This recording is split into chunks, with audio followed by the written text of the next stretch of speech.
Hello दोस्तों, स्वागत है हमारे YouTube channel sure success exam channel पे। आज हम लोग करने वाला है मैराथन सेशन। कंप्लीट टैक्स का जो महत्वपूर्ण प्रश्न है उसको हम करने वाला। जैसा कि आप लोग को हम बोले थे कि इनकम टैक्स का हेड जो करवाने के बाद हम मैराथन सेशन लाएंगे। इसमें आपको कंप्लीट आपको टैक्स का जो महत्वपूर्ण क्वेश्चन होगा उसको हम करवाएंगे। ठीक है, चलिए इसको आपको देखने के बाद अदर वीडियो आपको देखने को नहीं मिलेगा, क्योंकि इससे बाहर आपको क्वेश्चन नहीं जाएगा। ये कंप्लीट आपको पूरा बुक का एक कंप्लीट एमसीक्यू क्वेश्चन होता है, उसको हम महत्वपूर्ण जो है उसको हम लाएं। ठीक है, चलिए बिना किसी देरी को हम वीडियो को स्टार्ट करते हैं। अगर आप चैनल पर नए हैं तो सब्सक्राइब कीजिए और अपने दोस्तों को शेयर कीजिए। अब वीडियो अच्छा लगा तो लाइक कीजिए, कमेंट कीजिए, और कुछ भी सजेशन देना हो तो वीडियो के नीचे जरूर आप लोग कमेंट कीजिए। ठीक है, चलिए स्टार्ट करते हैं। धारा 44A(b) के अंतर्गत कौन पात्र करदाता नहीं है? एक व्यक्ति, हिंदू अविभाजित परिवार, साझेदारी फर्म, सीमित दायित्व वाली साझेदारी फर्म। तो क्या अब यहाँ पूछा, देखिए धारा 44A(b) के अंतर्गत कौन पात्र करदाता नहीं है, मतलब करदाता कर देने के लिए वो पात्र नहीं है। इंडिविजुअल हो जाएगा, या हिंदू अनडिवाइडेड फैमिली की पार्टनरशिप फॉर्म की लिमिटेड लाइबिलिटी पार्टनरशिप फॉर्म। तो कौन है जब पात्र नहीं है, तो इसका आंसर क्या हो जाएगा आप लोग कमेंट बॉक्स में दीजिए। अगर नहीं जानते तो इसको आप लिख लीजिए पॉइंट बना के कि धारा 44A के अंतर्गत पात्र नहीं है। कौन पात्र नहीं है, तो देखिए इसका आंसर क्या होगा, डी होगा। सीमित दायित्व वाली साझेदारी फॉर्म जो होता है ना, जो धारा 44A के अंतर्गत वो क्या होता है, पात्र नहीं होता है। ठीक है, चलिए नेक्स्ट क्वेश्चन क्या आते हैं। पात्र व्यवसाय के अनुमानित लाभ का प्रतिशत होता है। जो पात्र व्यवसाय होता है उसका अनुमानित लाभ कितना होता है? 4%, 8%, 12%, 15%। तो क्या होगा इसका, ये भी क्वेश्चन आप लिख लीजिए, ये भी महत्वपूर्ण प्रश्न है। तो इसका क्या होगा, 12% होगा। सॉरी, इसका कितना हो जाएगा, 8% होगा। ठीक है, क्या लिखिए इसमें, पात्र व्यवसाय के अनुमानित लाभ का प्रतिशत कितना होता है, 8% होता है। ठीक है, हल्के माल ढोने के वाहन को चलाने से प्रति माह अनुमानित व्यय क्या होगा?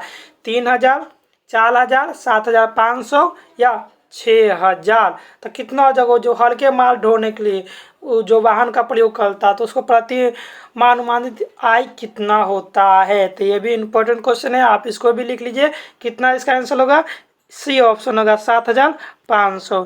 ठीक है, चलिए नेक्स्ट क्वेश्चन के आते हैं।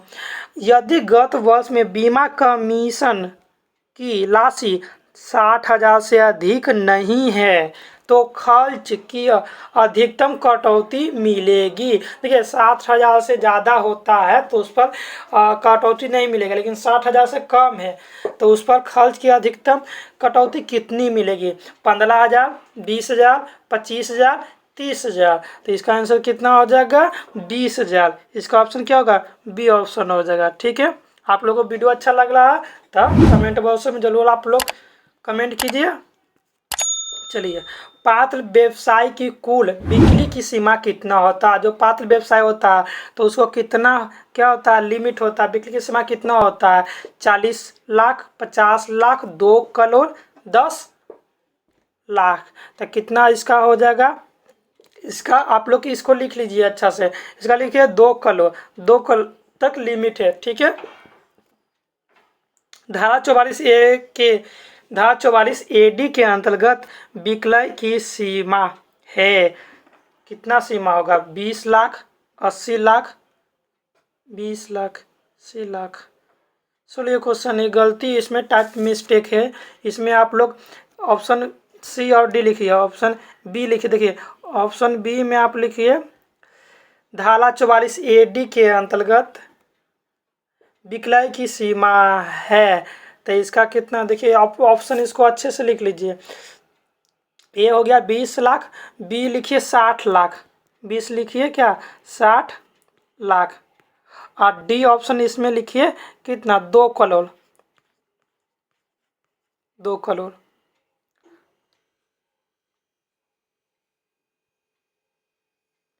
देखिए अभी हम बताए थे क्या कि कितना सीमा होना चाहिए। देखिए अभी बताए थे कि पात्र व्यवसाय की कुल बिक्री की सीमा कितना होता है 2 करोड़, और उसी के अनुसार इसमें क्वेश्चन पूछ दिया कि धारा 44 AD के अंतर्गत विक्रय की सीमा है 20 लाख, 60 लाख, फिर 80 लाख की 2 करोड़। तो इसका आंसर क्या होगा 2 करोड़। इसका ऑप्शन डी होगा। इसको आप याद कर लीजिएगा, ये टाइपिंग मिस्टेक हो गया, यहाँ पे ऑप्शन 2 नहीं लिखा हुआ, ठीक ना। तो इसका याद रख लीजिएगा, आप कॉपी में नोट डाउन कीजिए। धारा 44 AD के अंतर्गत विक्रय की सीमा कितना होगा 2 करोड़, ठीक है।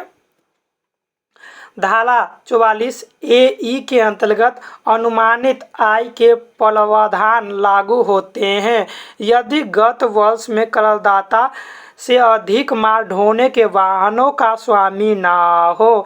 कितना होगा 10 ईयर कि 12 ईयर कि 15 ईयर कि 20 ईयर, कितना हो जाएगा 7 का। देखिए आप लोग इसको नोट डाउन कीजिए कि कितना हो जाएगा। इसका आंसर ए हो जाएगा 10 ईयर। 10 ईयर के बाद वो स्वामित्व नहीं होगा, ठीक है। चलिए नेक्स्ट क्वेश्चन को आते हैं। आयकर अधिनियम के अंतर्गत ह्रास किस पर मिलता है। देखिए आयकर अधिनियम के अंतर्गत जो डिस्पिसेशन होता है, देखिए डिस्पिसेशन आप लोग को हम पिछली कक्षा में बताए थे। डिस्पिसेशन हमेशा क्या फिक्स एसेट पर ही लगता है, फिक्स एसेट पे, ठीक है। तो यहाँ पे देखिए क्या लिखा हुआ, क्रय मूल्य, बाजार मूल्य, अल्पलिखित मूल्य की अंकित मूल्य। तो क्या होगा इसमें purchase price, market price, return down value की फेस वैल्यू। तो देखिए इनका डिस्पिसेशन निकालने के मेथड कितना होता है 10 मेथड होते हैं। तो जैसे देखिए फर्स्ट होता है स्ट्रेट लाइन मेथड, दूसरा होता है रिटर्न डाउन वैल्यू। तो इसका क्या होगा, इसका किस पर निकालेंगे रिटर्न डाउन वैल्यू पर मिलता है। तो इसका 8 का आंसर कितना होगा, 8 का आंसर सी होगा, ठीक हो गया। यहाँ पे क्या होगा रिटर्न डाउन वैल्यू होगा, ठीक है। यहाँ पे किस संपत्ति पर ह्रास मिलेगा। तो देखिए अभी बताया था किस पर, फिक्स एसेट पर ही डिस्पिसेशन चार्ज किया जाता है। देखिए पशु है, ये फिक्स एसेट है नहीं है। चाय के पौधे, ये भी फिक्स एसेट है नहीं है। व्यापार की ख्याति फिक्स एसेट है नहीं है। पेटेंट है, हाँ पेटेंट है। तो इसका आंसर क्या होगा पेटेंट होगा। 9 का क्या होगा डी ऑप्शन होगा, पेटेंट होगा, ठीक है।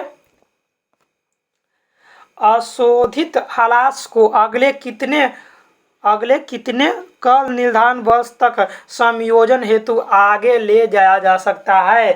5 वर्ष, 7 वर्ष, 8 वर्ष या अनिश्चित काल तक।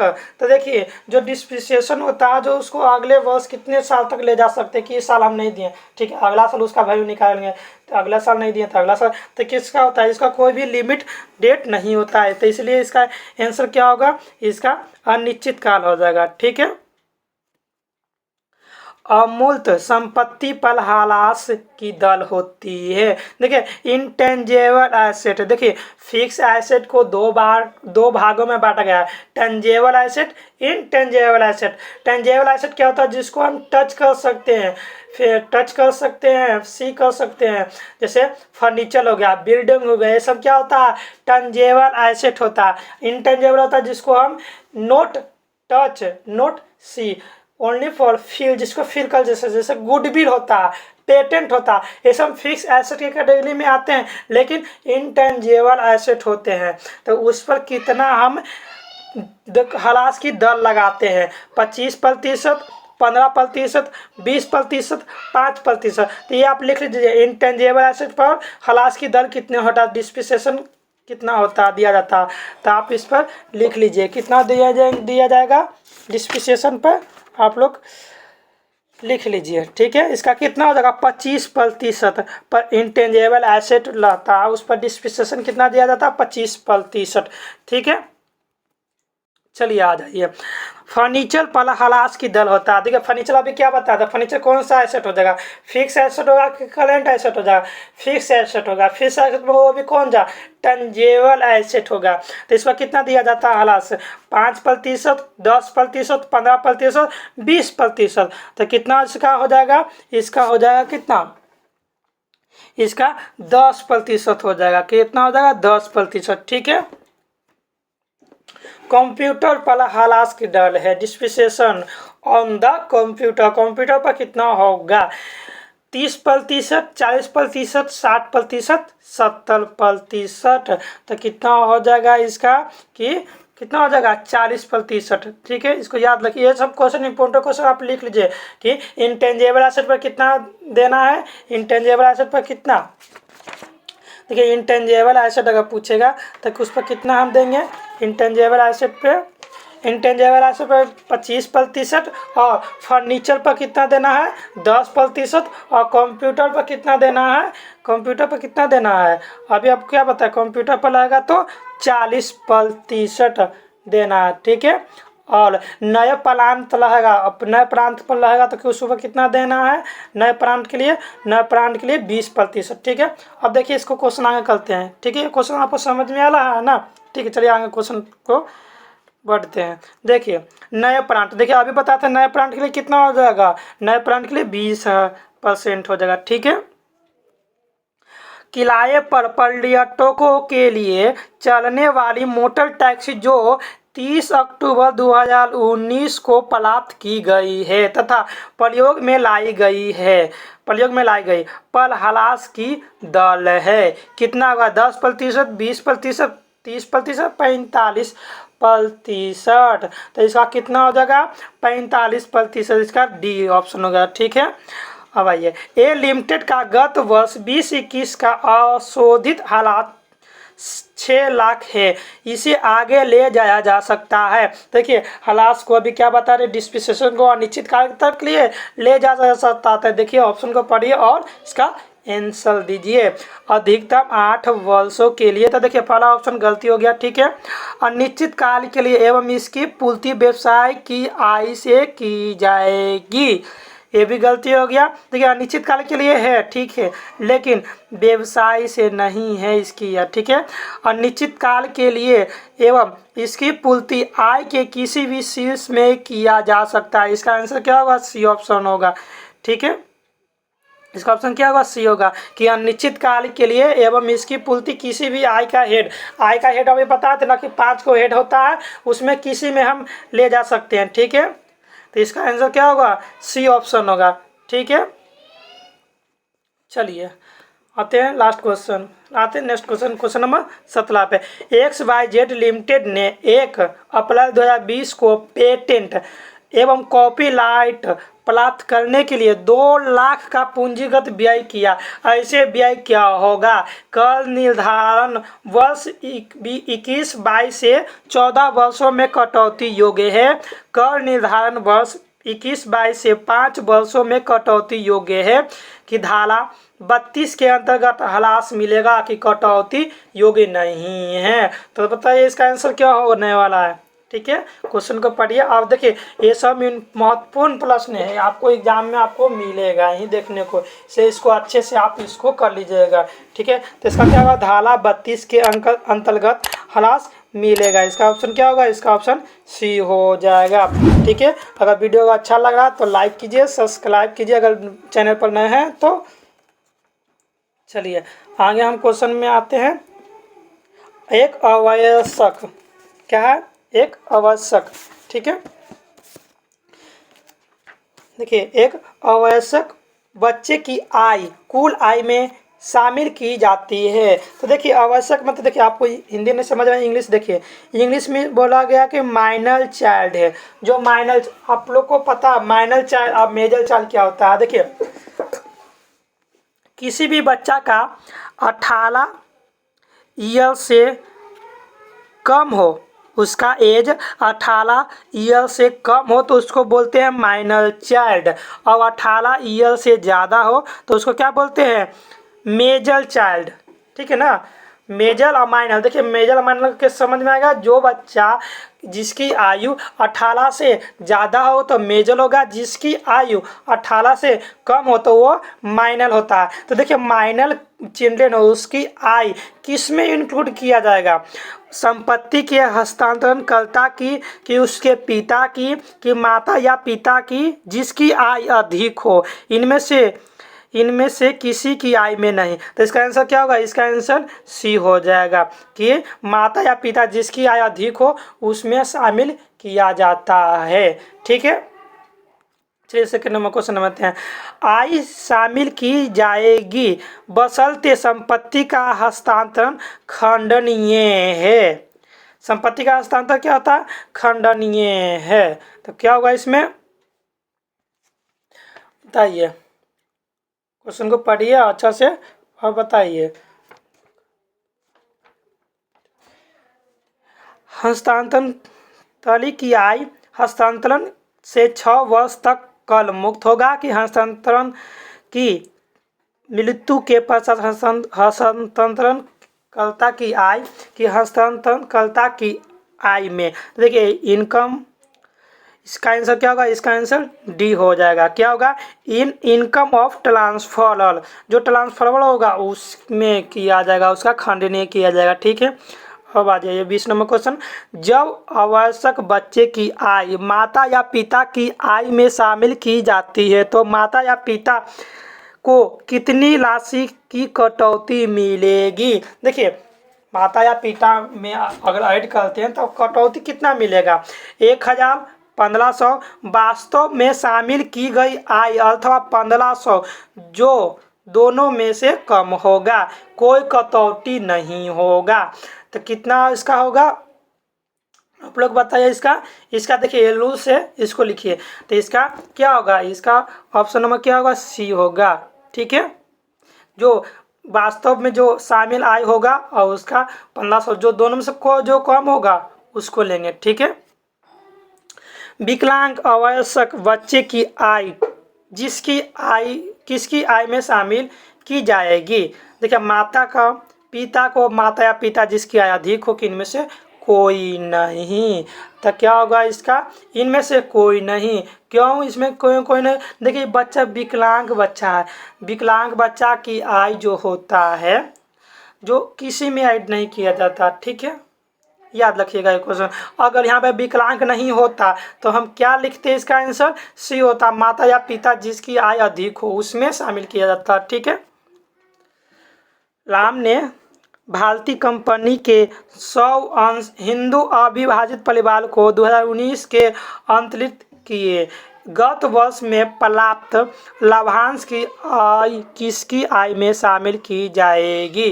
राम की किसी की आय में नहीं, हिंदू अविभाजित परिवार की 50% राम की तथा 50% फैमिली की। तो क्या होगा इसका आंसर आप लोग बताइए? 5 का इसका क्या होगा? 5 का हिंदू अनडिवाइडेड फैमिली, तब हिंदू अविभाजित परिवार में की जाएगी। ठीक है, इसका ऑप्शन क्या होगा? बी ऑप्शन हो जाएगा। आवश्यक पुत्र की आय 20,000 एवं आवश्यक पुत्री की आय 15,000 पिता की आय में शामिल की गई तो पिता को छूट मिलेगी। ठीक है, कितना छूट मिलेगा? 2,000, 4,000, 3,000, 5,000। तो ये लिख लीजिए, इसका आंसर कितना हो जाएगा? 3,000। इसका क्या होगा? B option. ठीक है, एक आवश्यक बच्चे की आय अभिभावक करदाता की आय में जोड़ी जाएगी। 1500 से अधिक हो, शून्य हो, 1200 तक इनमें से कोई नहीं। तो देखिए अभी आप लोग को हम बताए थे, इसका आंसर क्या होगा कि एक आवश्यक बच्चे जो माइनर चाइल्ड है उसके अभिभावक करदाता में आय जोड़ी जाएगी। तो क्या होगा इसका? 1500 या 1500 से अधिक हो। ठीक है, तो इसका क्या होगा? इसका ये ऑप्शन होगा। ठीक है, आवश्यक बच्चे की आय की जाती है, आवश्यक माइनर इनकम इज इंक्लूडेड। ठीक है, शामिल की जाती है माँ। देखिए अभी जो क्वेश्चन हम बताए थे उसी को देखिए रिपीट है, पूछने का तरीका चेंज हो रहा है। पिता की आय में माता की आय में, आज ही गलती हो गई, यहाँ पे आय होगा। ठीक है, पिता या माता की आय में जिसकी आय ज़्यादा हो, माता या पिता दोनों की। देखिए यार इसका आंसर होगा, आप लोग बताइए इसका आंसर क्या होगा? सी ऑप्शन होगा, माता या पिता की आय में जो अधिक हो। ठीक है, आय के मिलान से संबंधित धारा है, धारा 60 से 69, धारा 60 से 64 ढाला, 60 से 67 ढाला, 60 से 69। क्या होगा, आई के मिलन से संबंधित क्या होता है, सेक्शन 60 से लेके 69, सेक्शन 60 से लेके 64, सेक्शन 60 से लेके 67, सेक्शन 68 से लेके 69। तो क्या होगा इसका आंसर, धारा लिखिएगा सेक्शन 60 से लेके 64। इसका ऑप्शन क्या होगा, बी ऑप्शन हो जाएगा। ठीक है, निम्न सीमा तक आवश्यक की आय माता या पिता की आय में शामिल नहीं की जाती है।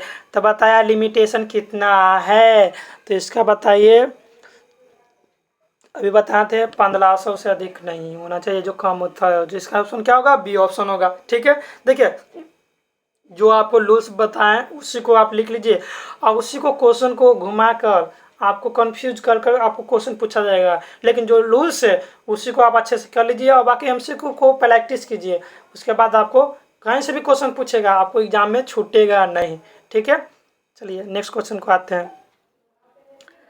आवश्यक विवाहित पुतली की आय, income allies to minor marriage daughter is.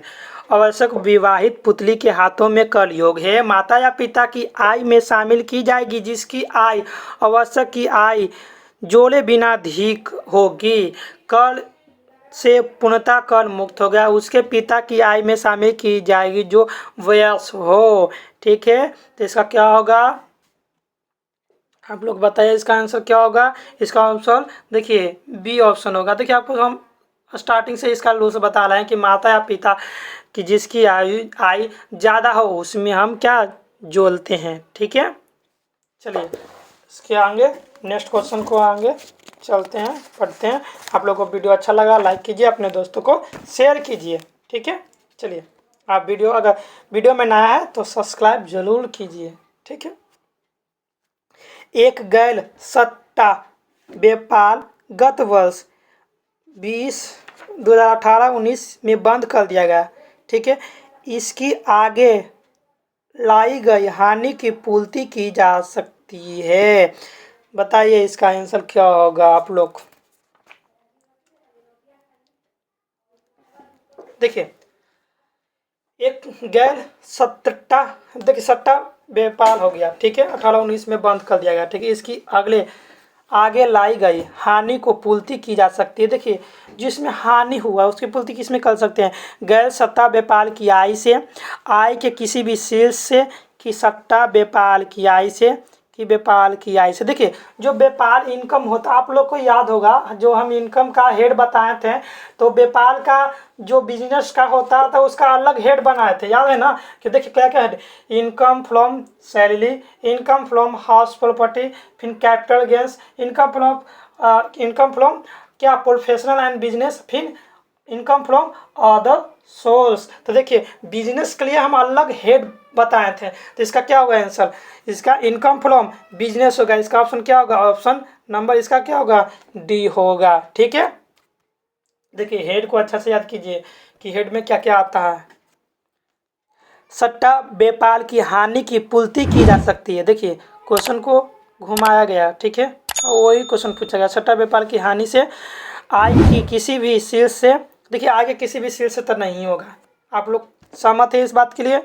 ठीक है, गैर सट्टा व्यापार की आय से, कि किसी भी आय से नहीं। देखिए आप लोग को हिंदी नहीं समझ आए तो इंग्लिश देख लीजिए, आप लोग को ज़्यादा आसान रहेगा। ठीक है, इसका क्या होगा आंसर, कि इनकम फ्रॉम स्पेशलिटिव बिजनेस। तो देखिए जहाँ पे बिजनेस आ गया, ये इसका ऑप्शन क्या होगा, ये ऑप्शन होगा। ठीक है, दीर्घकालीन पूंजी हानि की पूर्ति की जा सकती है। देखिए आपको ये क्वेश्चन हम बताए थे पीछे, याद कीजिए कुछ, दीर्घकालीन पूंजी हानि की पूर्ति की जा सकती है, किस में की जा सकती है, short term capital gains, long term capital gain में, कि एनी इनकम में। तो देखिए एनी इनकम तो होगा नहीं, वो सहमत है। तो क्या होगा इसका आंसर, आप लोग बताइए। आप लोग को बताया गया क्वेश्चन है, ऐसा क्वेश्चन नहीं है कि आप लोग को नहीं बताया गया है।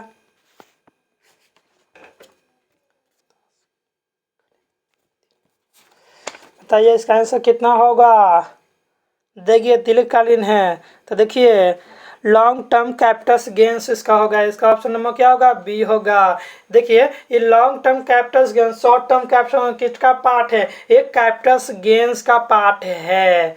आप लोग को इसका अलग हेड बताए थे ना, लॉन्ग टर्म का शॉर्ट टर्म का। तो देखिए यह लॉन्ग टर्म पूछला, तो लॉन्ग टर्म कैपिटल गेंस में ही क्या होगा, पूर्ति की जा सकती है, शॉर्ट टर्म में नहीं की जा सकती है। ठीक है, चलिए आगे बढ़ते हैं।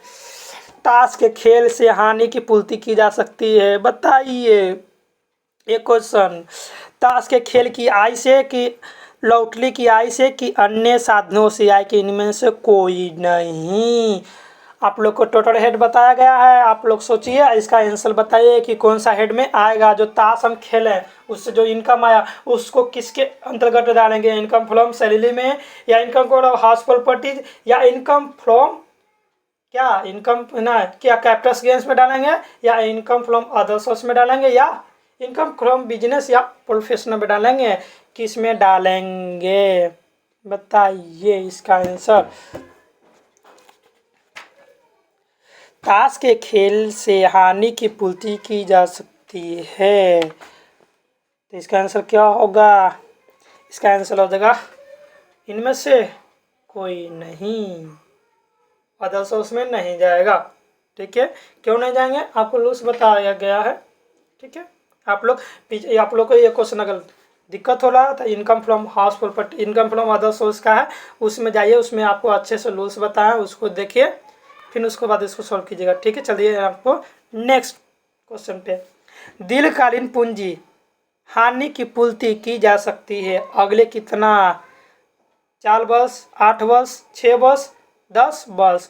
Long term capital loss can be set of in the following, तो कितना होगा इसमें आप लोग बताइए, 8 वर्ष होगा। इसका आंसर क्या होगा, सी ऑप्शन होगा। ठीक है, सट्टे के व्यापार की हानि की पूर्ति हो सकती है, कितने साल के लिए हो सकती है बताइए। इसमें बताइए, जो सट्टा बाजार होता है उसको 4 साल के लिए। ठीक है, याद रखिए क्वेश्चन। मिस्टर ए को नेशनल स्टॉक एक्सचेंज के माध्यम से शेयर बेचने पर 10,000 की अल्पकालीन हानि हुई, इस हानि की पूर्ति होगी, बताइए किस में के अंतर्गत जाएगा, केवल अल्पकालीन पूंजी लाभ से कि अल्पकालीन पूंजी लाभ एवं दीर्घकालीन पूंजी से कि आय के किसी भी शीर्ष से, या इनमें से कोई नहीं। देखिए ये आपको बताया गया कि अल्पकालीन है, कैसा कालीन है, अल्पकालीन है।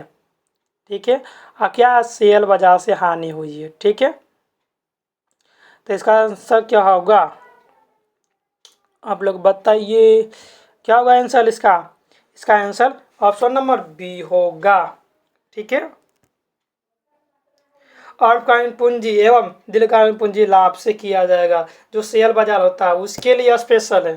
ठीक है ना, यहाँ पे शेयर बाजार आ गया ना, इसी के कारण ये क्या हो जाएगा, against short term capital gains and long term capital gains में किसी में भी हम क्या कर सकते हैं, उसको पूरा कर सकते हैं। ठीक है, चलिए धारा 80 डीडी के अंतर्गत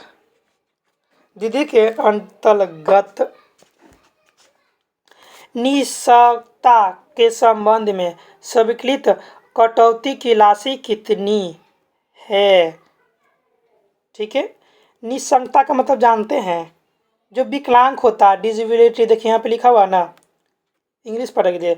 what amount is except for the deduction under the section 80 DD regarding the disability, मतलब जो बच्चा या ऐसा व्यक्ति जो किसी तरह से विकलांग हो, चलने से विकलांग हो, एक हाथ टूटा हुआ है, तो विकलांग के किसी भी केस में होता है ना, तो उस पर कितना डिडक्शन मिलता है, 50,000, 75,000 शून्य की वास्तविक DI मिलेगा। तो इसका क्या होगा, इसका आप लिख लीजिएगा 75,000। ठीक है, चलिए निम्नलिखित में दिए गए किस दान पर 100% कटौती स्वीकृत है, which of the following donation is eligible for 100% deduction, बताइए। Prime minister doctor relief fund में से, या नेशनल स्पोर्ट फंड की, राजीव गांधी फाउंडेशन की, जवाहरलाल नेहरू मेमोरियल फंड किसमें किया जाएगा? इसका क्या होगा? नेशनल स्पोर्ट फंड होगा। इसका क्या होगा? बी ऑप्शन हो जाएगा। ठीक है। धारा 80 सी की कटौती लागू होती है। किसमें कटौती होता है? धारा 80 सी की कटौती होती है। क्या होगा इसमें? Individual and Hindu undivided family firm की कोऑपरेट सोसाइटी की कंपनी। तो क्या होगा? इसका आंसर ए होगा। ठीक है, याद रखिएगा कि व्यक्ति एवं संयुक्त हिंदू परिवार। ठीक है, चलिए नेक्स्ट क्वेश्चन को आगे करते हैं। आयकर की किस धारा के अंतर्गत प्रधानमंत्री को राष्ट्रीय सहायता कोष में दिया गया दान 100% सकल कुल आय में से घटाता है? बताइए, इसमें पूछा गया है, सेक्शन पूछा गया है। ठीक है, सेक्शन 80 सी, सेक्शन 80 जी सी, सेक्शन 80 जी, सेक्शन डी। तो कितना होगा इसका?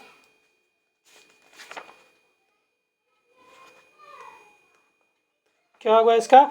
सेक्शन 80 जी, इसका बी ऑप्शन होगा। ठीक है, चलिए आइए इसमें।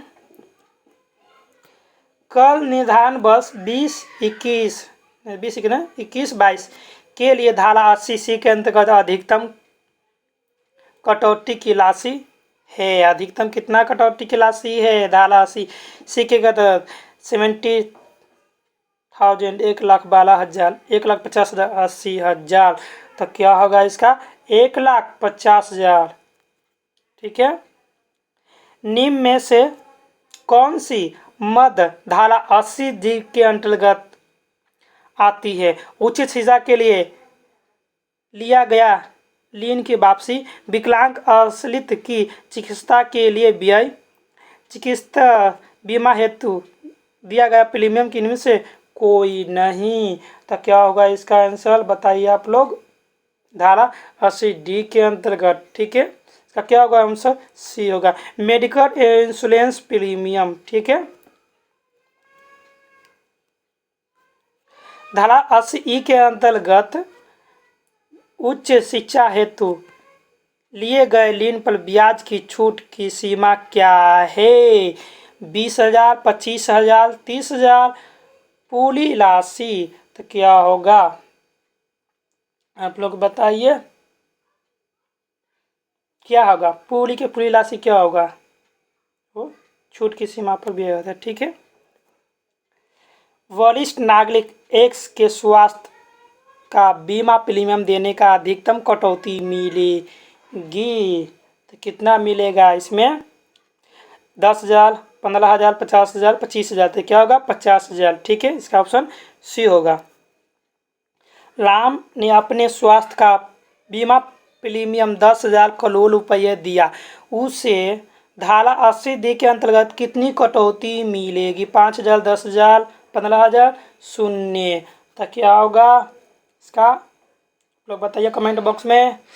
नहीं तो आप लोग ये क्वेश्चन को लिखिए, कितना होगा इसका आंसर? शून्य होगा, डी ऑप्शन होगा। ठीक है। एक निवासी व्यक्ति को साहित्य पुरस्कार पर लॉटरी के 5 लाख रुपए मिले, उसे धारा 80 QQB के में कटौती मिलेगी। कितना कटौती मिलेगा? 2 लाख, 3 लाख, 4 लाख, 5 लाख। तो कितना इसमें मिलेगा?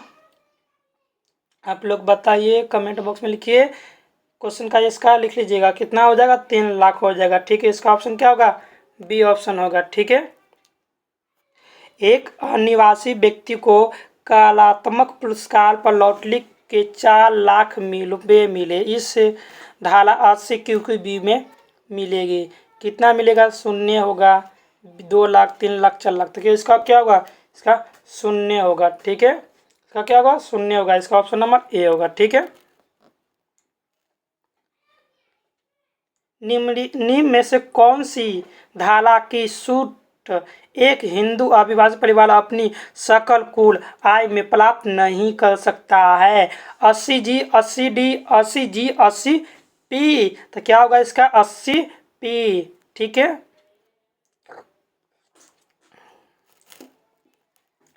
धारा सॉरी किस आय पर धारा 80G की कटौती नहीं दी जा सकती है? वेतन से आय, मकान संपत्ति से आय, दीर्घकालीन पूंजी से आय कि कोई नहीं? तो बताइए किस पर नहीं दिया जा सकता है? किस आय पर धारा 80G के अंतर्गत दिया जाएगा? तो इसका आंसर क्या होगा? Long term capital gains. इसका ऑप्शन क्या होगा? C option. ठीक है,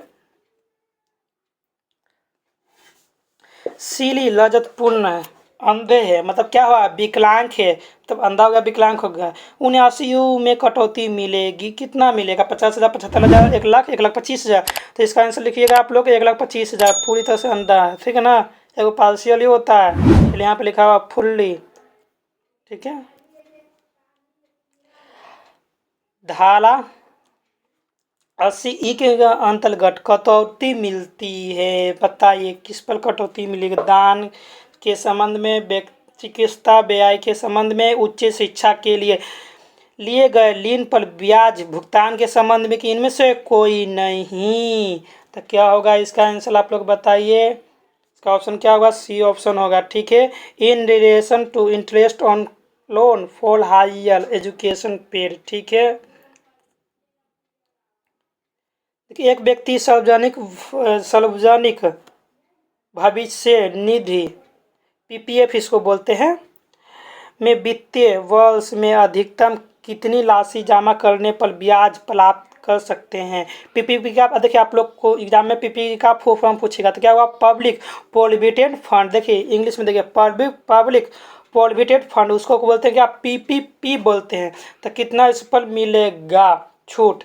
देखिए कितना मिलेगा, अधिकतम कितनी राशि जमा करने पर ब्याज प्राप्त कर सकते हैं। ठीक है, तो इसमें कितना मिलेगा? ठीक है,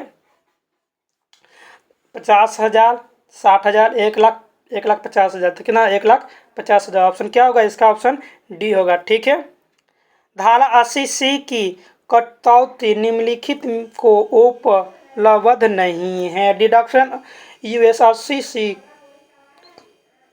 देखिए यूएस को क्या पढ़ा जाता है? Deduction under section 80C is not available to individual, company, Hindu undivided family की ऑल ऑफ दीज। तो ऐसा क्या होगा? ऑल ऑफ दीज होगा।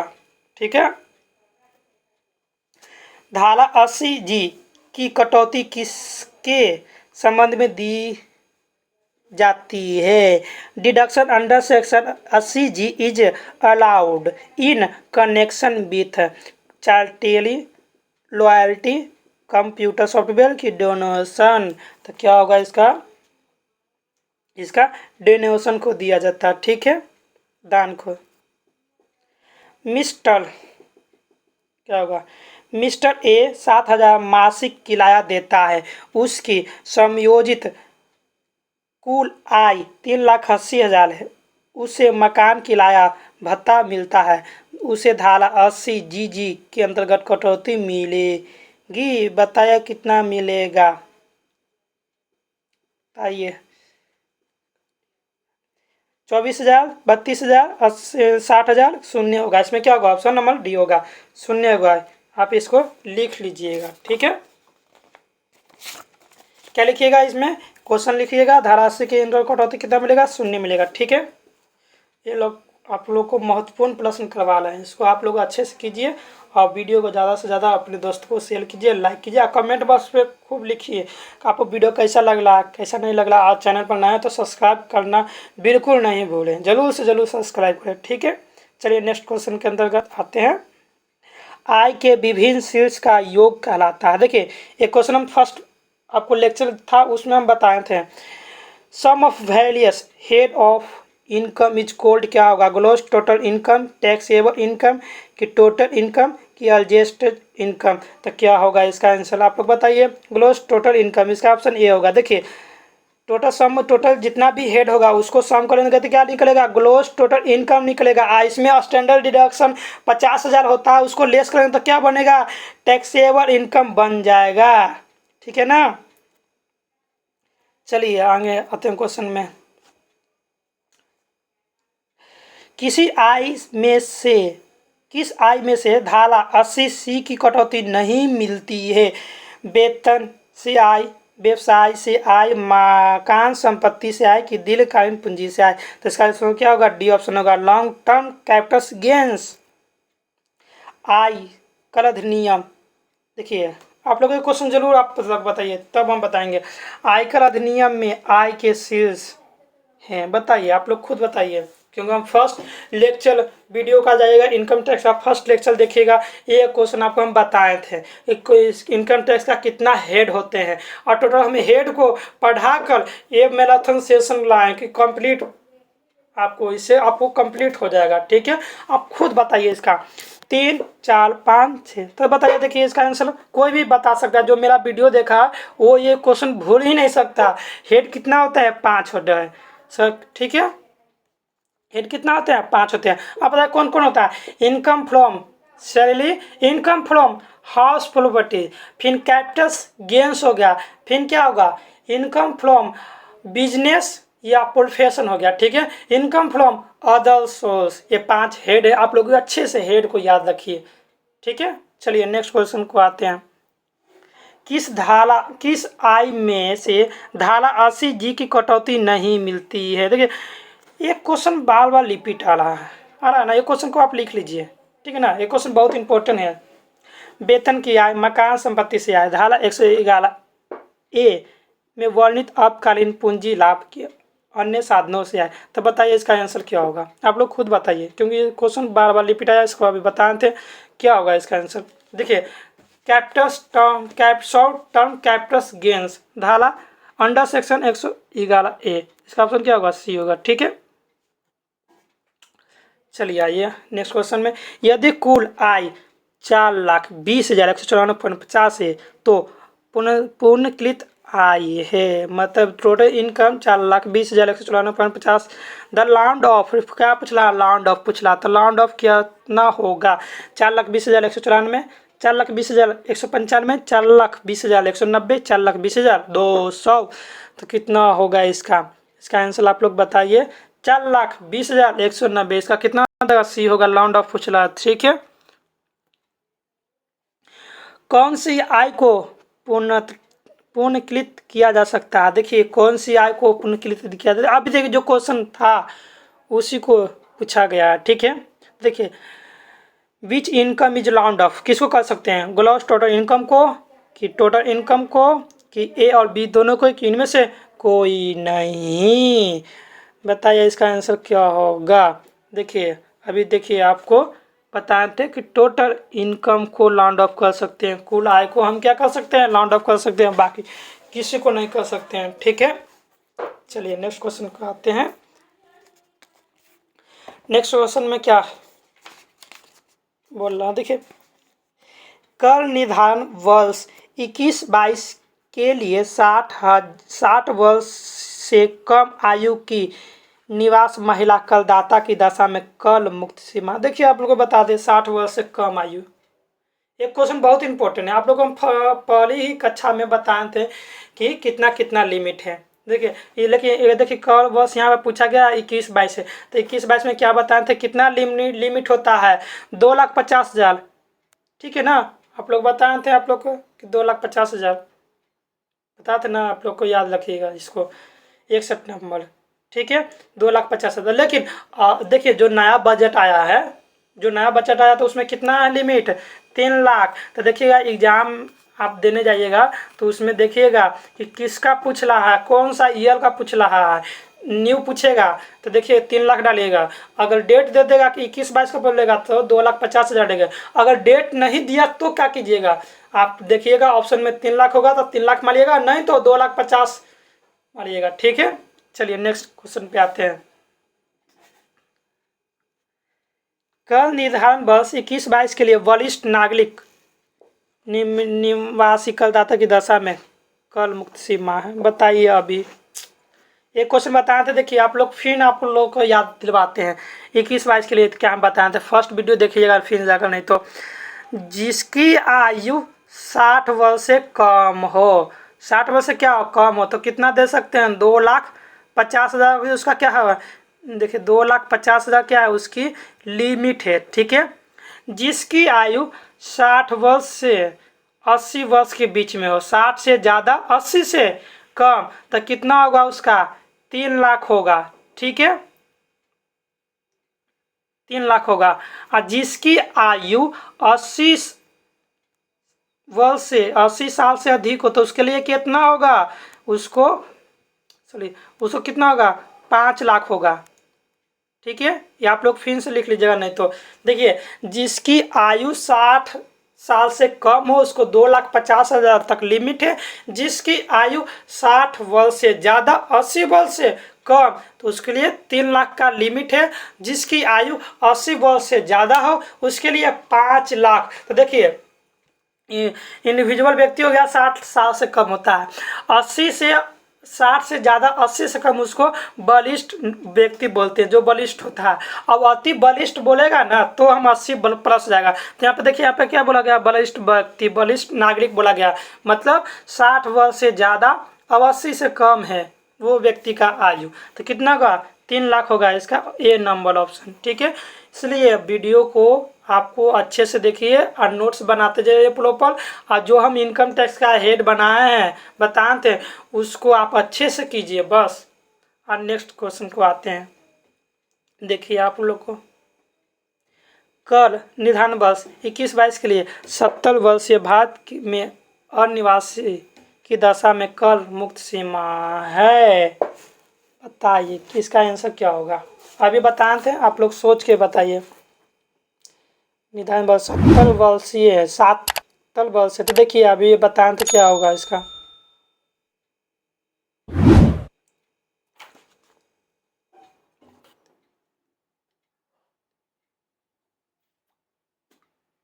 क्या बताते हैं अभी हम, लूस बताए थे उसके अकॉर्डिंग क्या होगा इसमें। अब ये लिखिए नॉन रेसिडेंट से, तो कितना होगा इसका, आप लोग बताइए, वेट कर रहे हैं आप लोग के क्वेश्चन का।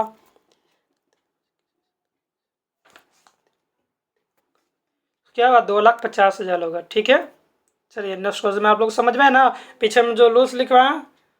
चलिए, स्वास्थ्य एवं शिक्षा उपकार की दल है the rate of health and education session, क्या होगा, 2%, 3%, 4%, 5%। इस क्वेश्चन को आप लिख लीजिए अच्छे तरह से, ठीक है। क्या होगा, सी ऑप्शन है इसका, 4% लिख लीजिए कि हेल्थ एंड एजुकेशन पर जो उपकर की दर होता है जो 4% होता है, ठीक है। लॉटरी से जीत पर आय कर की दर होता है, लॉटरी से हम जीते हैं जो पैसा, उस पर कितना टैक्स देना पड़ेगा, 20%, 25%, 30% कि 35%। तो क्या इसका आंसर हो जाएगा, 30%।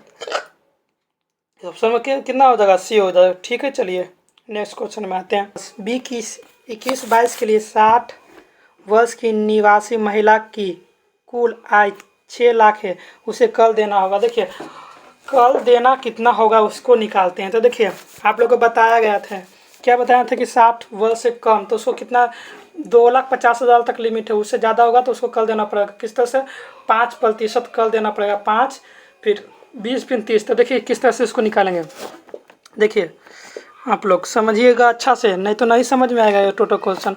देखिए 6 लाख यहाँ पे हो गया, ये 6 लाख इनकम हुआ। तो देखिए फर्स्ट यहाँ पे लिखेंगे 2 लाख तक लिमिट है, 2 लाख तक हमको नहीं पे करना पड़ेगा। 2 लाख यहाँ पे हो गया, तो इसमें क्या होगा, नील हो जाएगा, ठीक है। इसको हम नील कर देंगे यहाँ पे, ठीक है। फिर अगला 2 लाख, फिर अगला हम 2,50,000 निकालेंगे। 2,50,000 कितना निकालेंगे, 5%। तो 2 लाख का 5% हम निकालते हैं तो कितना निकलेगा, यहाँ पे हमको 12,500 निकलेगा, 12,500 इसका होगा, ठीक है। और फिर कितना बचेगा, देखिए 2,50,000 पर नील है, ठीक है। 2,50,000 पर हम 5% दे दिए। अब बचा कितना, अब बचा मेरे पास 1,00,000। कितना बचा, 1,00,000। 1,00,000 का हम कितना निकालेंगे, 20% निकालेंगे। 1,00,000 का कितना निकालेंगे, 20%। तो 2 जीरो से 2 जीरो काटेंगे तो कितना बचेगा, 20,000। तो यहाँ पे 20,000 इसको ऐड कर देंगे, ठीक है।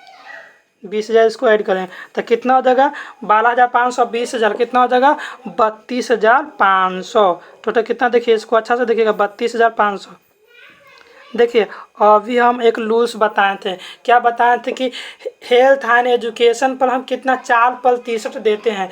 तो देखिए 32,500 हुआ, 32,500 का हम 4% निकालेंगे। 32,500 का कितना निकालेंगे, 4%। तो कितना आ जाएगा, देखिए आप लोग अच्छे से कॉपी में पढ़े लिखिए इसको।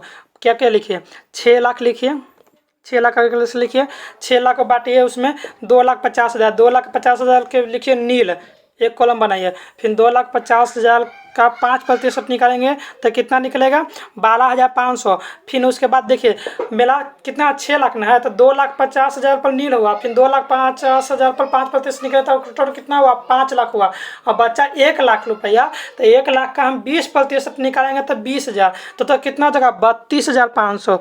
टोटल कितना हो जाएगा, 32,500 हो गया। अब इस पर हम एजुकेशन एंड हेल्थ पर जो 4% कटता है उसको हम निकालेंगे। तो इस पर हम कितना निकालेंगे, 4% निकालेंगे, ठीक है।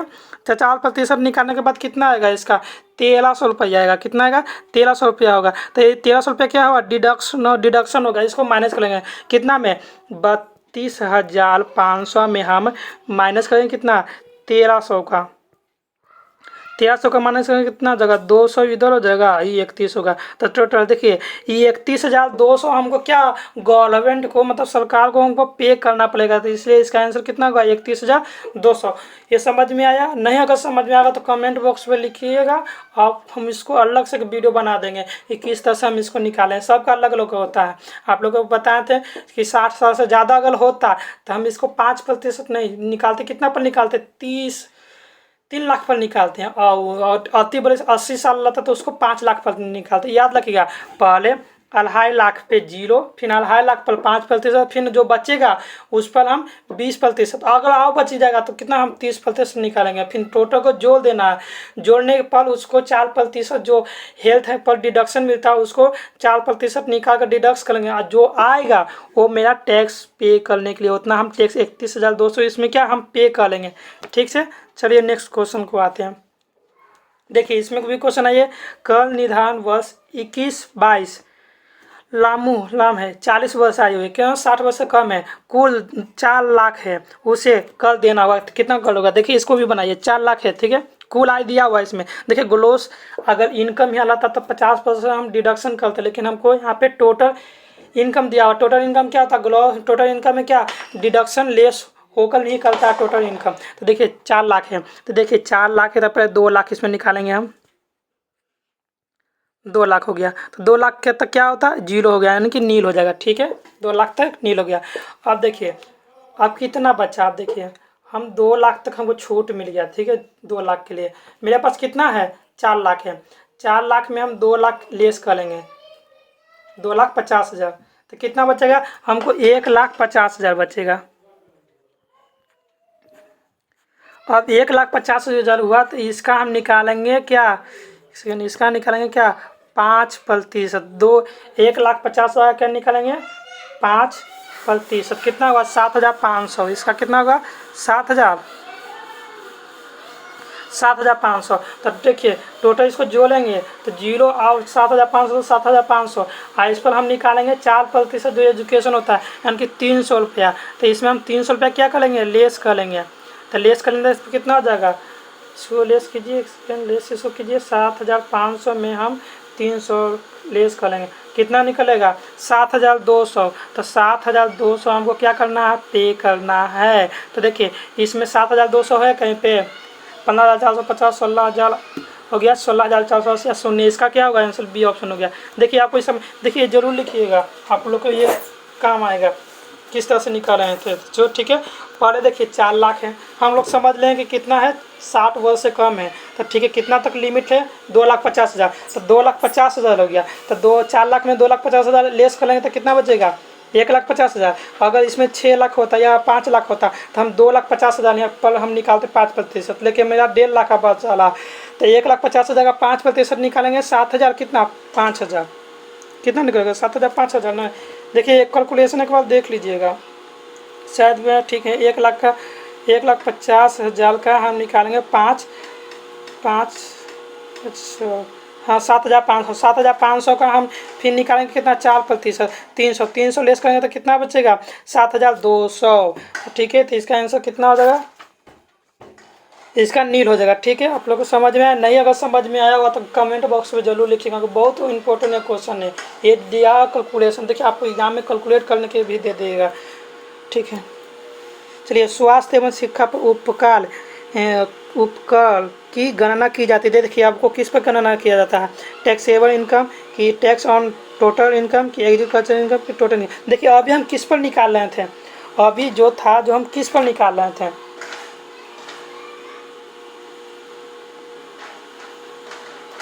अभी जो हम किस पर निकाले थे, तो देखिए जो कुल आय के दे था उसी पर ना निकाले थे। टैक्स ऑन टोटल कैश पर जितना टोटल इनकम था उस पर जितना टैक्स बन रहा था उसी पर ना निकाल रहे थे, ठीक है। तो ये याद रखिएगा कितना हमेशा लिखना है 4%, ठीक है। अब देखिए इसमें देखिए आइए, कर योग आय कितना है, टैक्सेबल कितना है 4 लाख होने पर आयकर पर दे चार्ज की दर है। देखिए इसमें नील हो जाएगा, क्या होगा इसमें नील हो जाएगा। क्यों नील हो जाएगा, इसका नियम है, इसका नियम है। जिसमें लाख बोलता है करोड़ बोलता है कि ये मतलब कि 10 करोड़, इसमें इसका नियम देखिए आप लोग को हम पढ़कर आपको बता देते हैं। इसका नियम लिख लीजिए, इसका नियम क्या है कि देखिए 5 लाख से अधिक किंतु 1 करोड़ से कम रहेगा तो उस पर हम 10% लेंगे। जिसका अगर इनकम रहता है यहाँ पे 50 लाख, 1 करोड़ से कम तो उस पर 10% लिखते हैं। 1 करोड़ से अधिक किंतु 2 करोड़ से कम तो हम 15% इस पर हम निकालते हैं, ठीक है। अगर 2 करोड़ से अधिक और 5 करोड़ से कम तो 25%, ठीक है। अब क्या फिर हो जाएगा 5 करोड़ से ज़्यादा लगा था 37% निकालते हैं, ठीक है। ये आप याद करिए, अगर देखिए कम है तो इसमें 0 हो जाएगा हमेशा, ठीक है। एक निवासी व्यक्ति कल आयकर देने के लिए दायी है यदि उसकी कुल आय अधिक है। तो देखिए इंडिविजुअल व्यक्ति बोला गया है, यहाँ पे क्या बोला जाएगा इंडिविजुअल व्यक्ति। तो an individual received in the India is liable to pay the income tax of his income is the more than. तो देखिए मोर दैन, तो देखिए इसमें कितना होगा आप लोग बताइए। इंडिविजुअल व्यक्ति होता है 10, देखिए इसमें नहीं दिया हुआ कि एज नहीं दिया हुआ, तो देखिए कितना कितना तक हम बताए थे 2,50,000, 3 लाख, 3 लाख भी नहीं है, फिर क्या बताए थे 5 लाख, तो 5 लाख इसमें आंसर मार दीजिएगा, ठीक ना। अगर यहाँ पे बोल दिया था अल्लाह लगता है अल्लाह लाख लिखते हैं, अगर 3 लाख होता तो 3 लाख भी लगता। लेकिन देखिए ये क्वेश्चन इस किसके लिए दिया गया है, कौन सा व्यक्ति के लिए, अति वरिष्ठ व्यक्ति के लिए दिया गया जिसकी एज 80 साल से ज़्यादा है, उसके लिए पूछा गया, ठीक है 5 लाख। अब इसको देखिए, यदि व्यक्ति की आय 1 करोड़ से अधिक परंतु 2 करोड़ से अधिक नहीं है तो उसे किस दर पर अधिभार देना पड़ेगा। तो अभी हम बताए थे आपको, लिखे थे क्वेश्चन, नहीं लिखे थे आप इसको लिख लीजिए। देखिए अभी जो बताए थे उसी पर क्वेश्चन आ गया, बताइए ये सब क्वेश्चन लिखिए, फिर से देखिए लिख लीजिए। अधिभार के संदर्भ में या सुचार्ज के संदर्भ में, देखिए इंग्लिश में लिखिएगा, देखिए सुचार्ज है ना, यहाँ पे देखिए सुचार्ज एप्लीकेबल। देखिए क्या आप लिखिए 50 लाख से अधिक 1 करोड़ से कम तो 10%, 1 करोड़ से अधिक 2 करोड़ से कम तो कितना 15%, 2 करोड़ से अधिक 5 करोड़ से कम तो कितना 25%, और 5 करोड़ से अधिक तो कितना 37%। देखिए 1 करोड़ से ज़्यादा 2 करोड़ से कम तो कितना हो जाएगा 15%। देखिए कितना हो जाएगा 15%, ठीक है। इसका ए ऑप्शन होगा। ठीक है, अब आते हैं next question. Mister x Bharat में निवासी है जिसकी आयु 31 मार्च 2021 में वर्ष आयु कितनी 80 वर्ष। इसके लिए कल मुक्त सीमा देखिए 80 वर्ष है, तो कितना बताए थे 5 लाख, तो कितना इसका आंसर हो जाएगा, इसका आंसर बताइए 5 लाख। इसका आंसर क्या होगा, ए होगा। ठीक है, आपको समझ में आ रहा है, अगर नहीं समझ में तो कमेंट बॉक्स में जरूर ले पाएगा, महत्वपूर्ण प्रश्न है आपके लिए। ठीक है, चलिए आते हैं नेक्स्ट क्वेश्चन में। कर निर्धारण अधिकारी होता है, कौन होता है, सहायक कमिश्नर होता है कि आयकर एक अधिकारी होता है, आयकर अधिकारी की उप कमिश्नर होता है कि ये सभी होता है। तो क्या होता है इसमें, ये सभी होता है, इसका ऑप्शन डी हो जाएगा। ठीक है, आयकर पदाधिकारी को अंतिम कड़ी है, last chain of income tax authority. क्या होगा, inspector of income tax officer की टैक्स रिकवर ऑफिसर की कमिश्नर ऑफ इनकम टैक्स। तो क्या होगा इसका आंसर बताइए, इनका income inspector of income tax, answer क्या होगा, ए ऑप्शन हो जाएगा। ठीक है, आयकर विभाग का नियंत्रण करता है कौन, इनकम टैक्स कमिश्नर की आईटीओ, मतलब आईटीओ इनकम टैक्स ऑफिसर हो गया। फिर हो गया सीबीडीटी कितना, सीबीडीटी का फुल फॉर्म होता है national board of direct national board of direct tax. पूछ देगा आपको कि सीबीडीटी का full form central board direct tax. ठीक है, तो इसका कितना आंसर हो जाएगा, आप लोग इसको बताइए, इसका आंसर कितना होगा, इसका आंसर क्या होगा, CBDT, बी ऑप्शन होगा। ठीक है, आयकर पदाधिकारी में सर्वोच्च पदाधिकारी कौन होता है, आयकर अधिकारी में सर्वोच्च पद पर कौन होता है, finance minister, board of direct tax की फाइनेंशियल सेक्रेटरी, चीफ कमिश्नर। तो कौन होता है इसमें बताइए, इसमें बोर्ड ऑफ डायरेक्ट टैक्स होता है, इसमें सर्वोच्च होता है। ठीक है, अब है संक्षिप्त कर निर्धारक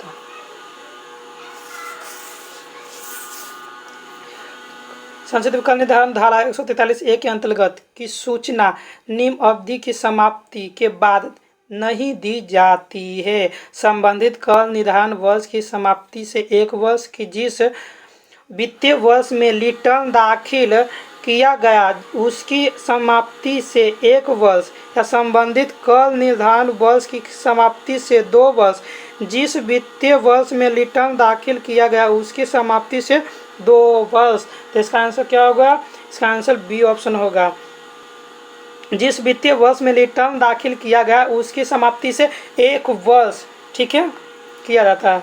अब देखिए व्यक्ति की दशा में आयकर विवरणी दाखिल करने की देय तिथि होनी चाहिए। तो देखिए हमेशा ये याद रखिएगा, अभी तक यही है 31 जुलाई से पहले आपको इनकम टैक्स हर हाल में आपको फिल करना ही होगा। ठीक है, याद कीजिएगा 31 जुलाई। एक फॉर्म जिसके खाता का अंकेक्षण अनिवार्य है, आय विवरण दाखिल करने की देय तिथि है। बताइए देखिए कितना इसका भी होगा, इसका आंसर बताइए आप लोग, इसका आंसर कितना होगा। देखिए इसमें वो इंडिविजुअल इनकम टैक्स भरने का था। एक फॉर्म जिसके खाते का अंकेक्षण अनिवार्य है, आयकर विवरणी दाखिल करने की देते कितना होगा, इसका 30 सितंबर होगा। ठीक है, 30 सितंबर। ठीक है, ऐसे व्यक्ति जिसकी वेतन या पारिवारिक पेंशन एवं ब्याज से आय के लिए निर्धारित फॉर्म है कि आय कौन सा फॉर्म भरेगा। देखिए ITR 1, ITR 2, ITR 3, ITR 4। देखिए जो इंडिविजुअल व्यक्ति होता है या पेंशनर या पारिवारिक होता है तो उसके लिए क्या ITR 1 फिलअप करना पड़ता है। ITR 1 फॉर्म, फिर फॉर्म का नाम है ITR 1, ITR 2, ITR 3, ITR 4, ये फॉर्म का नाम है। ठीक है, चलिए आप नेक्स्ट क्वेश्चन में आते हैं। अस्थायी खाता संख्या प्राप्त करना अनिवार्य है। अस्थायी खाता संख्या क्या होता है, प्राप्त करना अनिवार्य है। देखिए किसको अनिवार्य है, इनकम टैक्स एसेस्ट मतलब करदाता को SST अंडर सर्विस टैक्स मतलब सेवा शुल्क के अंतर्गत करदाता को आयत इन आयत तक हो गया कि ये इनमें से सभी होगा। तो क्या होगा इसका, देखिए E P permanent account number क्या होता है, देखिए पैन आप सुने होंगे, अपना पैन नंबर सब बनता है। देखिए पैन नंबर बनाया होगा तो पैन का फुल फॉर्म क्या होता है, परमानेंट अकाउंट नंबर। तो देखिए तो इसमें क्या होगा, इसका आंसर आप लोग बताइए क्या होता है, इसका डी होगा। ठीक है, चलिए आइए नेक्स्ट क्वेश्चन पे आइए। भूल सुधार किया जाता है, मतलब ratification of mistake is done कौन किसके अंडर किया जाता है, under section 145, under section 154, under section 147, under section 156। तो बताइए किसके अंतर्गत होता है, तो इसका क्या होगा, अंडर सेक्शन 154 154 होता है, धारा 154। ठीक है, उसमें भूल सुधार किया जाता है। ठीक है, सेल्फ कल निर्धारण की धारा है, section of self assessment in 144 140 143 144 का ए। तो इसका क्या होगा आंसर बताइए, ये सब ये क्वेश्चन याद कीजिएगा, महत्वपूर्ण क्वेश्चन है। इसका कितना हो जाएगा, 140 ए होगा इसका, ए नंबर ऑप्शन। ठीक है, सर्वोत्तम निर्णय कर निर्धारण की धारा है, section of best judgement assessment is 143 144 147 148। तो इसका क्या होगा आंसर आप लोग बताइए, इसका 120 144 होगा, इसका बी ऑप्शन होगा इसका। ठीक है, धारा 144 के धारा 143 के अंतर्गत कल निर्धारण वर्ष 19-20 के लिए कल निर्धारण वर्ष किया जाता, संबंधित कल निर्धारण वर्ष की समाप्ति से कितना 12 माह। इसका आंसर क्या होगा, ए विथ इन 12 मंथ। आकाश जिसकी आयु 62 वर्ष है, जो आय का रिटर्न दाखिल करना होगा बशर्ते उसकी सकल कुल आय निम्नलिखित में से अधिक है। बताइए आप लोग खुद इसका आंसर बताइए, 2 लाख 2,50,000 3 लाख 5 लाख, इसका वेट करते हैं। आप लोग बताइए इसका आंसर, सोचिए ज़्यादा, क्वेश्चन बहुत बार बताया अभी। देखिए कोई आकाश एक व्यक्ति, उसका आयु कितना है 62, 60 से कम होता है तो कितना 2,50,000। ठीक है, और ये 60 से ज़्यादा था कि 60 से ज़्यादा 80 से कम कितना होगा 3 लाख। तो इसका ऑप्शन क्या होगा, सी होगा। ठीक है, चलिए बैंक के साथ अस्थाई जमा की राशि अधिक होने पर अस्थाई खाता संख्या लिखना अनिवार्य है। पेन नंबर लिखिए, देखिए इंग्लिश में पढ़िए, PAN must be quoted when the fix deposit with the bank. देखिए आप लोग बैंक में जाते होंगे, या बैंक में आप अपने माता के साथ पिता के साथ कभी भी गए होंगे, या आप लोग सीनियर तो बैंक में गए होंगे, तो आप देखिए खाता खुलवाने के लिए क्या चाहते हैं, पैन कार्ड मांगता है, permanent account number. Pan card क्यों मांगता है, देखिए उसमें एक लिमिट होता है, पैन कार्ड आप दीजिएगा तो आप 2,50,000 से ज़्यादा या 2 लाख से ज़्यादा आप ट्रांजेक्शन कर सकते हो, उस पर छूट मिलेगा। ठीक है, उससे ज़्यादा क्या आप कर सकते हैं। तो देखिए कितना पैन कार्ड नंबर, देखिए आप पैसा जमा करने चाहते हैं या निकालने कोई व्यक्ति जाता है बैंक में, तो देखिए उसका एक लिमिट होता है कि 50,000 से आप ज़्यादा जैसे निकालिएगा या 50,000 निकालिएगा तो आपको मांगेगा पैन कार्ड नंबर। आप अगर टिप्पा देते हैं, अंगूठा देते हैं, तो आपके लिए गवाह मांग देगा कि आप गवाह चाहिए, क्योंकि रकम ज़्यादा रकम होने पर पैन कार्ड नंबर मांगता है। तो देखिए एक लिमिट होता है कि 50,000 से ज़्यादा अगर निकालना होता है पैसा या जमा करना होता है तो पैन कार्ड आपको देना जरूरी है। बिना पैन कार्ड के पैसा वो बैंक वाला जमा नहीं करेगा, वेरिफिकेशन करेगा उसके बाद ही जमा करता है। अगर 50,000 से कम है तो पैन कार्ड आपको नहीं मांगेगा। ठीक है, ये याद रखिएगा, ये कॉमन क्वेश्चन है, आप लोग जानते होंगे शायद, नहीं जानते तो इसको याद रखिएगा। ठीक है, चलिए नेक्स्ट क्वेश्चन पे आते हैं। अस्थाई संपत्ति खरीदने या उसके जीवन काल में वृद्धि करने के उद्देश्य जो व्यय किए जाते हैं उन्हें क्या कहते हैं। तो देखिए जो फिक्स एसेट होता है उसको खरीदने के लिए जो जीवन काल में वृद्धि करना होता है तो उसको देखिए जो फिक्स एसेट को खरीदते हैं तो देखिए व्यापारिक व्यय हो गया कि आयकर व्यय होगा, पूंजीगत व्यय होगा कि इनमें से कोई नहीं। तो इसका क्या होगा, इसका आंसर एक कैपिटल एक्सपेंडिचर होगा, इसका ऑप्शन सी होगा। ठीक है, इनकम देखिए कैपिटल एक्सपेंडिचर रेवेन्यू एक्सपेंडिचर का छोटे खर्च के लिए होता है, अल्पकालीन होता है, और कैपिटल एक्सपेंडिचर जो लंबे के लिए देता है, जैसे मशीन खरीदना है, अस्थायी संपत्ति खरीदना है, तो उसको क्या देते हैं हम कैपिटल एक्सपेंडिचर देता है, लंबे समय के लिए होता है, खर्च किया जाता है, वो उसको बोलते हैं। ठीक है, व्यापार के कुशल संचालन के लिए जो व्यय किए जाते हैं उन्हें क्या कहते हैं। देखिए व्यापार का किया गया है। ठीक है, तो देखिए व्यापार चलाने के लिए तो आयगत हो गया व्यय। ठीक है, आयगत व्यय। पूंजीगत व्यय की उपयोगिता प्राप्त होती है। देखिए आप भी बताए थे पूंजीगत उपयोगिता फिक्स एसेट पर किया जाता है। ठीक है, फिक्स एसेट पर, और क्या फिक्स एसेट पर किया जाता है और अल्पा एसेट पर किया जाता है। पूंजीगत फिक्स एसेट पर किया जाता है और दीर्घकालीन होता है हमेशा। देखिए अल्पकालीन, मध्यकालीन, दीर्घकालीन किनमें से कोई नहीं, तो क्या होगा इसका आंसर, इसका क्या होगा, दीर्घकालीन होगा। ठीक है, लॉन्ग टर्म। आयगत व्यय की उपयोगिता प्राप्त होता है। देखिए आयगत है तो ये भी क्या होता है, आयगत। तो अभी बताएं इसका आंसर, आयगत। सेम टू सेम क्वेश्चन था, आयगत। आयगत देखिए पूंजीगत नहीं है, आयगत है, रेवेन्यू एक्सपेंडिचर हो गया। तो इसको क्या होगा, छोटे समय के लिए किया जाता है, तो इसका क्या होगा, बी हो गया, अल्पकालीन के लिए होता है। ठीक है, रेवेन्यू उसको बोलते हैं। ऐसी हानि जो व्यापार से संबंधित होती है उसे कहते हैं। देखिए ऐसी हानि जो, उसको क्या आयगत हानि बोलते हैं, उसको क्या बोलते हैं, आयगत हानि कहते हैं। तो इसका आंसर क्या होगा, बी होगा। ठीक है, कौन सा व्यय पूंजीगत व्यय नहीं है। तो देखिए पूंजीगत व्यय, देखिए अनुसंधान प्रकार ये भी पूंजी व्यय है। ठीक है, मशीनों का क्रय ये भी फिक्स एसेट पर क्रय किया, ये भी है। देखिए व्यापार चिन्ह मतलब पेटेंट करवाना, तो ये सब क्या है, ये सब फिक्स एसेट है, ये फिक्स एसेट है। लेकिन ये क्या है, कैपिटल एक्सपेंडिचर है। ये सब, इसका आंसर क्या होगा, इसका आंसर ये होगा मशीन पर मूल्य ह्रास, मतलब साल साल पर जो लगातार अल्पकालीन होता है। तो क्या अल्पकालीन होता है, क्या होगा, पूंजीगत व्यय नहीं है। ठीक है, बाकी ये तीनों क्या है, पूंजीगत व्यय है। ठीक है, निम्न में से कौन सा मत आयगत मतों से संबंधित नहीं है, रेवेन्यू मतों संबंधित नहीं है। तो इसका क्या होगा, देखिए माल का कलाई हो गया, निर्माण हो गया, निर्माण व्यय होगा, माल का बिक्री होगा, विनियोग की बिक्री होगा। तो इसका क्या, विनियोग का इन्वेस्टमेंट ऑफ सेल हो गया। ठीक है, चलिए 95 क्वेश्चन आप लोग बताइए क्या होगा इसका आंसर। देखिए आप लोग को वीडियो अच्छा लगा तो लाइक कीजिए, अपने दोस्तों को शेयर कीजिए, और चैनल पर नए तो सब्सक्राइब कीजिए और बेल आइकन को ऑन रखिए। ये क्वेश्चन करवाने के बाद आपको बिहार का पंचायत होता है वो हम करवाएंगे और अच्छी तरह से करवाएंगे।